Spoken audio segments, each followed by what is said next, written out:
Welcome. No, I was distracted because I could smell your fart. Start over. Start from 5, ready. 5, 4, 3, 2. Welcome home. We've had a little hiccup there in the beginning. I'll actually probably just leave both of those in there. Not gonna lie. So we're recording. I'm Ryan. I'm Elie. We don't have any drinks today. No. Because we're recording this back to back from the last episode. Because we just missed you so much. Actually, just because we need to be keeping up with this. Keeping up with the Kardashians. I think, honestly, we're probably going to just switch to every other week. I think that would be a lot easier. Plus, we can get ahead a lot quicker and more. Maybe in the summer, we'll bless everybody with weekly episodes. Yeah, probably but right now... Because we're gonna be busy in the summer. I mean, we got a lot of stuff going on. We got Hawaii camping, cruise in the December. What? My camp. And what? My camp. Oh yeah. So today, because we have nothing else to talk about, we're gonna be doing. We have other things to talk about. We just need to plan them. Yeah, we're gonna be doing the Speaking of Love word teaser box thing again. I think this is like the 3rd episode we've been doing this. And I feel like there's so many cards in there. There are a lot of cards. I think we've only gone through a quarter of them, so we'll see. So we're not gonna be doing this for too long because this might be a shorter episode because it's already 8:15. You got stuff to do, right? I guess. Okay. So I'm gonna start. And have you ever worn your heart on your sleeve? Didn't we do that one before? I don't remember. I feel like we have. Maybe we only have this many left. Yeah, maybe we had a similar one.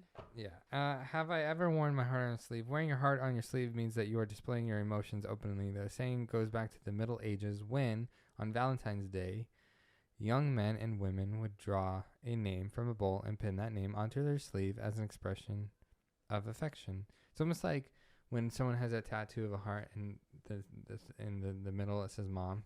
It's kind of like that. So yes, I have worn my heart on my sleeve. Some people back in the day, and probably still today, would say that I'm very what did they say? Back in school when I confessed my love to you, what did your friends say? I don't know. You don't remember?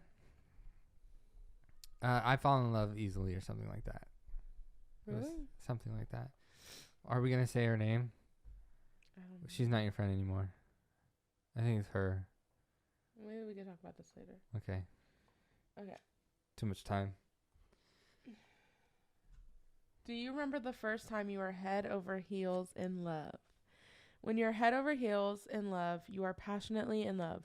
It is derived from the medieval expression heels over head, a term for doing a cartwheel, which implied that something caused your will to go topsy-turvy and out of control. The reversal of the expression occurred through an error made hundreds of years ago. Huh. Yes. I do remember. What? Why'd you point at me? With you. Yeah, with you. Duh. Didn't say anything to explain it. It just says, do you remember? I do remember. Do you think that love means never having to say you're sorry?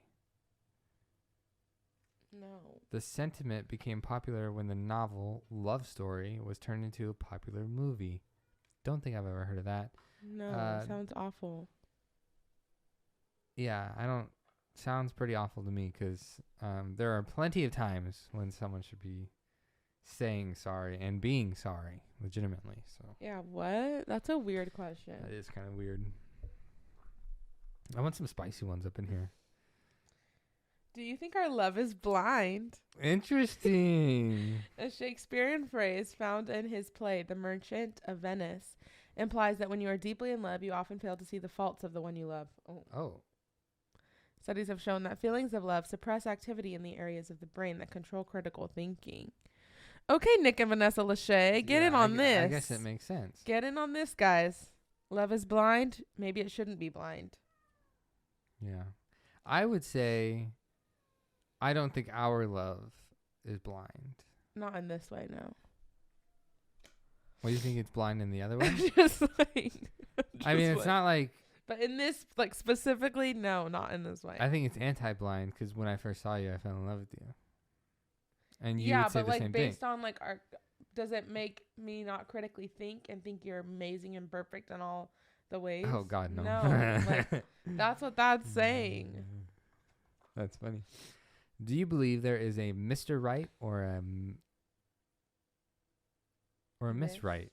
I feel like it would be Mrs. Right, wouldn't it? I guess. But do you think there's a right person for you? Believing that there is a Mr. or Miss Right for you indicates that you feel there is one person you are destined to marry or partner with for the rest of your life. Yeah, no. I don't think there is a Mr. or Mrs. Right. I think there are multiple. I don't think it's only one person, because what are the odds that the one person is someone in your town? The one person that you went to school with? It's pretty low. I mean, come on. Yeah, but we're beating the odds. Yeesh. What I'm trying to say is, I think if you, I don't really want to say if you died, but if you, if we got a divorce or you died or whatever, and I think I could find someone else, and I think you would not find someone as good as me. Correct. And I think you would find someone as good or if not better than me. So Nuh-uh. I would think so, not gonna lie, but no. I think that there's multiple people that can be compatible in your life, but I do think that there's one then I'm not person. Mr. Right then, because that's gonna be, babe, I'm saying the odds are incredibly low. Yeah, but they're still there. The people that are not meeting the odds are the ones that have already broken up. Oh my gosh. I'm just like, if I am unhappy, what will you do to cheer me up? Giving a hug, sharing a joke, watching the sunset together, or just listening to someone else's problems can lift their spirits. So if I'm unhappy, what will you do to cheer me up? The last part, which I'm not taking from what it says, but it is just listening to someone else's problems. If you were talking to me about it, giving you a hug and or cuddling is what I would do. I would just try to cheer you up by talking or giving you something. Oh. Like food or, just time. Either it's if you want to get into it, it's like other stuff, but like giving you either space or comfort. What would you do? Ditto. I'm just saying. I feel like the same things though. Like I would spend quality time, like just sitting, even if it's in silence, just like sitting there. Yeah, I would rather talk about my problems. Yeah, but sometimes like if you don't want to, like if you just want to cry. Yeah, I mean, yeah. Do you think shacking up is a good idea before marriage? In a romantic context, to shack up means to spend the night together. I don't think spending a night together is going to solve anything. I don't think that form of shacking up. Shacking up means that. But what I think shacking up actually means is living with someone. I mean, you could say like having sex with them too, possibly, but I don't think it's a bad idea. But I don't think it's a good or a bad idea. I think the idea it's a good idea before marriage. I think it could be a good thing because you get to learn the person and experience things before getting married and then before having to divorce if you find out that you don't like living with them and or you don't like them. And maybe before you actually get married and you move in together and live with each other, you actually find out you like lose your feeling for them or they lose feeling for you. So you don't even have to go through divorce is what I'm saying. I would say no, it's not a good idea. Because I think, in my opinion, I think that the things that you can find out from doing it can be found out through like conversations, like honest conversations. Now, would you say that the one of the people or both would be honest in their conversations? I'm saying you have to be honest. And even if you were honest, it's different hearing about it than to actually experience it. I don't know. Like, I just feel like people are not asking the right questions. Like, that's how would they know how to ask the right questions? Like, you know what you absolutely do not like, and you know. Well, how would you know that unless you experienced it? I feel like you just know. Like, I know I don't want to. I don't want to live with someone who stinks. Like, I'm sorry, but if your hygiene's bad, I'm not living with you. Now, I would say you might know that because you experienced that with your No, siblings. I think that's a given. Do you want to live, before you met me, you wanted to live with someone that stunk? No, because I've experienced that. No, before that, like, you would probably not want to live with someone that stinks. Like, that's just like a given. I feel like other things that aren't as big of problems, like, you can live with. It's all about compromise, not perfect ideal living situation. Obviously, we didn't shack up before we got married.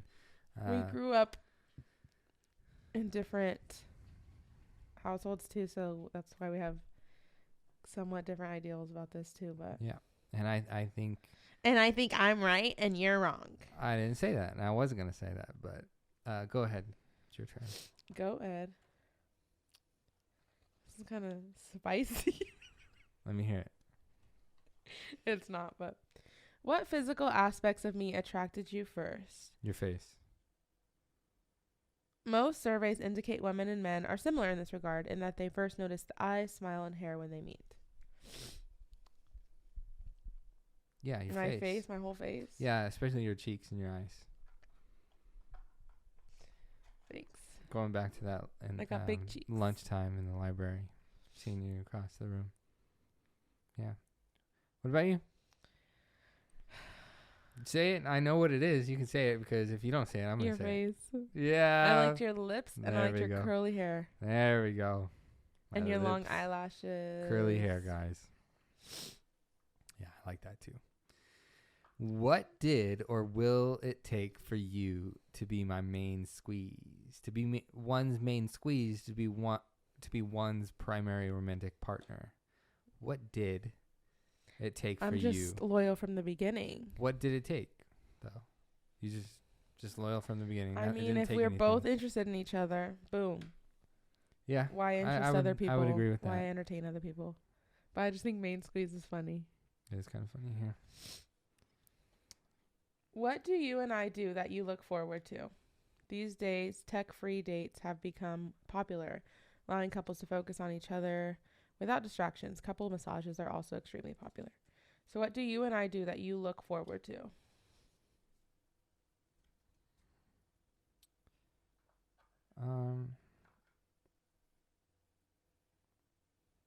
I actually kind of look forward to watching TV with each other. With our dinner? Yeah. Mine's kind of like... Wait, are you done? Sorry. Yes and no. Like, we have had the conversation where I would rather, like, sit at the table. Yeah. I would rather do that, but I also do like looking forward to, like, sitting with you and watching TV. But I also like looking forward to going to bed together. It looks forward to sleeping. What about you? This one's like kind of like far out, but I look forward to camping. Like, I feel like that's fun when it's just us. Like, it's really fun. It's fun with other people too, but I feel like we entertain each other pretty well. Like, we're not really bored. Yeah, I like it.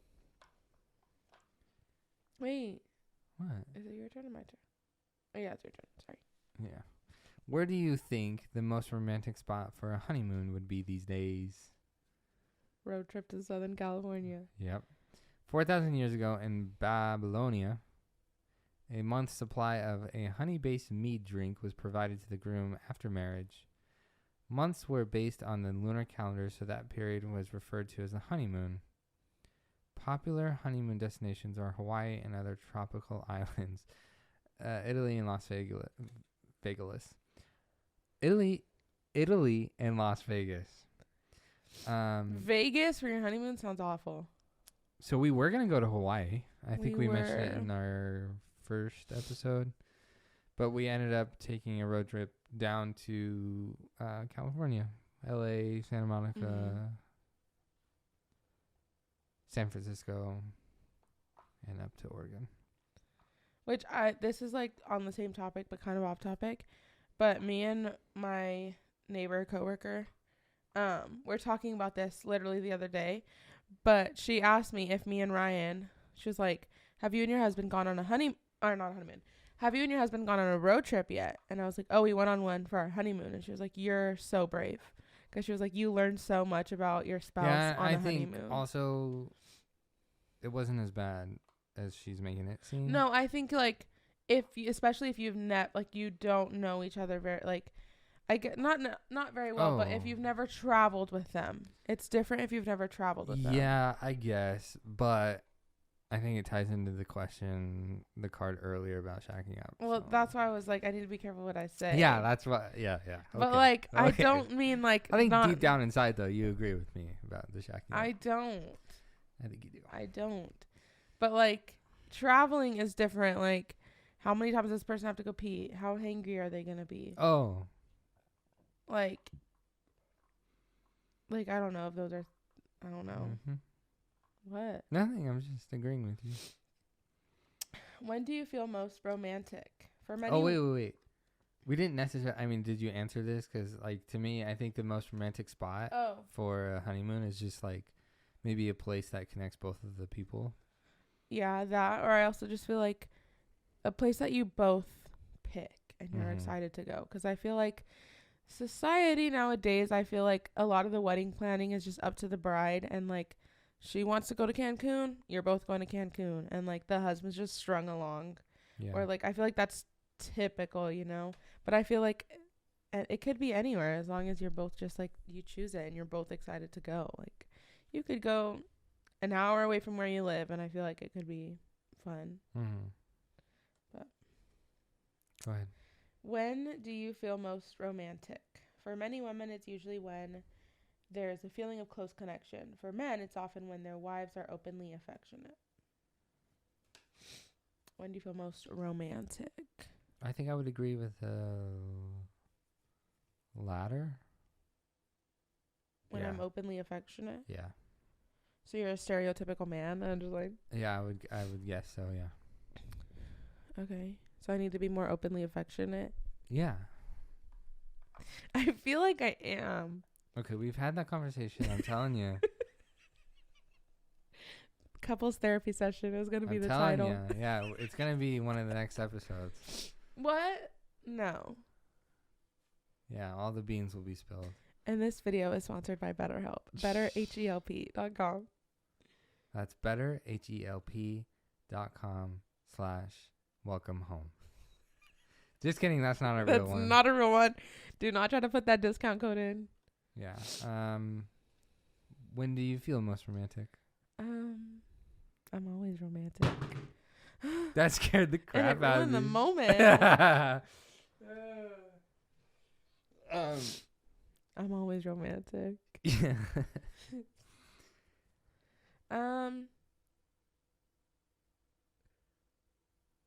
I don't know. I feel like this ties into love languages. Yeah. And like, I don't know. I feel like I'm all 5 love languages. But I love quality time. I love physical touch. I love acts of service. I love, how many are there? 5? I don't know. That's 3. But Where is a great place to spend a wedding night? An isolated beach resort on the a Dalles tropical Oregon. island is worth considering. Yeah, we spent our night at the Dalles in Oregon. It was fun. It was just fun. it was our stopping point on Yeah. our honeymoon, not any really specific reason. Yeah, and I think a great place to go is just Camping. same thing as the honeymoon one, just where Just they where both you choose. Yeah, agree. I don't think you need to spend. I mean, it'd be if you have the money. Spend it, But I mean, I don't know. What would you do if you found out that you had hurt someone you loved? Often it's not intentional, and you can use a gentle approach to fix things by acknowledging what happened and asking what can be done to make it better. So what would you do if you found out you hurt someone that you loved? I think I would first apologize and say, I hate that I hurt you. I wish I didn't, and I wish I could go back in time and not do it. But, kind of like what it said, just acknowledge it and ask what could be done to do better, to make it better. Yeah, I don't think I have another different answer. I think the last one for me. What couple do we know has a marriage made in heaven? A marriage made in heaven is a specially successful, harmonious, and happy romantic partnership. Well, it's not my parents, so. A couple who I thought had a marriage made in heaven just recently divorced. I'm just like, who has a marriage made in heaven? Well, who's that?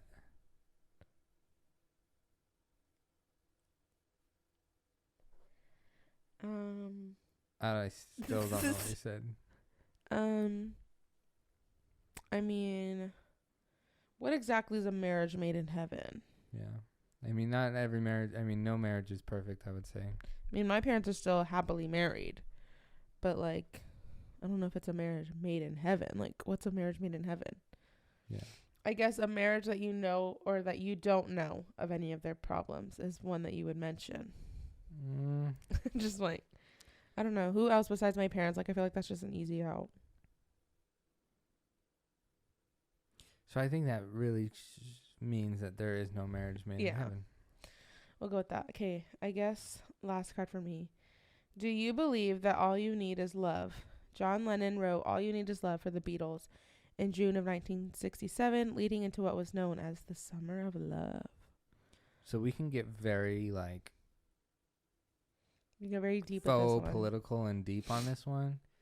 Basically, what I'm trying to say is, if you put love as like a first priority, aka like well-being, then you're on the right path.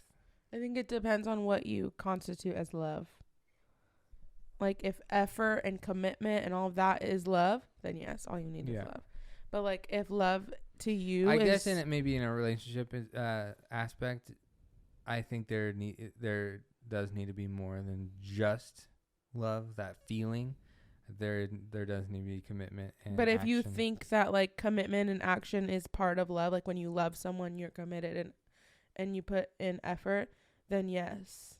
But I think if your idea of love is just like infatuation and like obsession with someone, then no, you need to put a lot more into it than just love, because you can love someone, but sometimes it doesn't work out for outside reasons. So I don't know.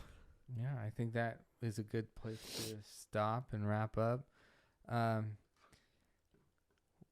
I kind of don't want to finish these just because I feel like when we do, then we don't have an out, like a easy podcast episode to make. But I would say I think we just shouldn't be doing them as often. Yeah, I would say we're almost a third of the way through now. But we do have that funny box, but I think this one's a little bit better for the podcast. Yeah.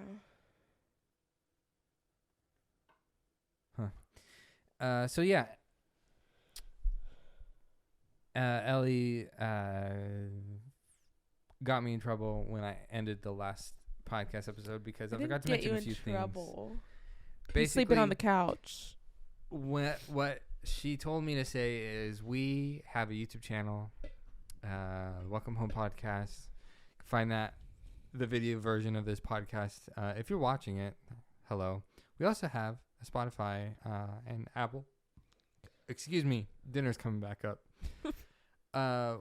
Wherever you want to get your podcast, Spotify and Apple Podcasts, is where you can find this podcast version, audio only version is what I'm trying to say. And I don't think there's anything else that I need to mention. Personal YouTube, Ryan Grins. Oh, yeah. Personal YouTube channels. Me, Ryan Grins. Elie Spinelli. Elie Budgets. We've got Teachergram, Elie in Elementary that I rarely post on. We've got my personal Elie Spinelli, Majorly Handsome. Like, are we dropping all the names? Yeah. Elie Budgets, Elie Spam. I'm just playing. Also, I don't have any social media Yeah, anymore. that's why he forgot to mention mine. Oh, yeah, because I haven't really, I quit using social media since the beginning of the year, which is awesome. It's been great, actually. We love that for him. We hate that for me. Yeah, but occasionally I do go on TikTok. And Elie I Spinelli. spend quite a bit of time there, which is why I delete the app and then I reinstall it and then I delete it and then reinstall it and delete it. I send him at least a dozen TikToks every day. Yeah. So, with that being said, thank you so much for being a part of this conversation, and you're always welcome to be in our home. Getting deep into the conversations, and we will talk to you next time. Bye. Bye.